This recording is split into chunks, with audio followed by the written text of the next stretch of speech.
Prieš porą metų sutikau šitą nuostabų žmogų. 730 kartų pasimėgauta.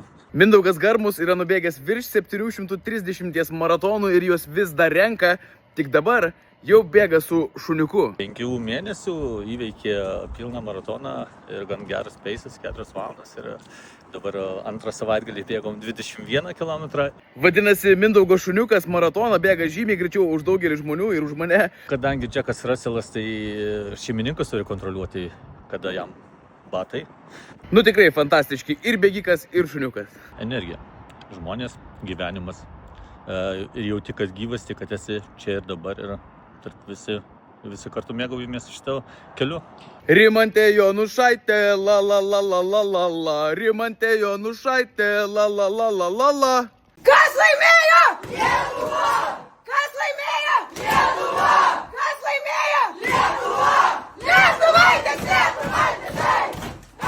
Mes tikrai turim super talentą moterų futbole, ypatingai puolime.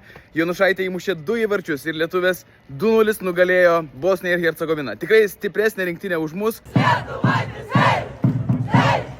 Lietuvaitės, lietuvaitės, hei! Bet nugalėtojos yra lietuvės. Netikėtai, bet tikrai užtikrintai ir pelnytai lietuvės dabar yra grupės lyderės.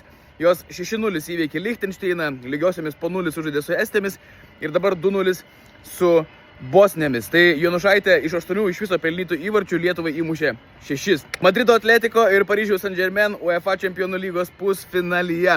Tikrai įdomesnis ir daugiau intrigos turėjęs grejus vyko Madride. Atletico 1-2 pralaimėjo Barsai, bet ir to užteko, kad patektų į pusfinalį. Nu, labai rimta komandėlė, labai rimtai treniruojama. Geriausiai apmokamas pasaulio treneris Diego Simeone.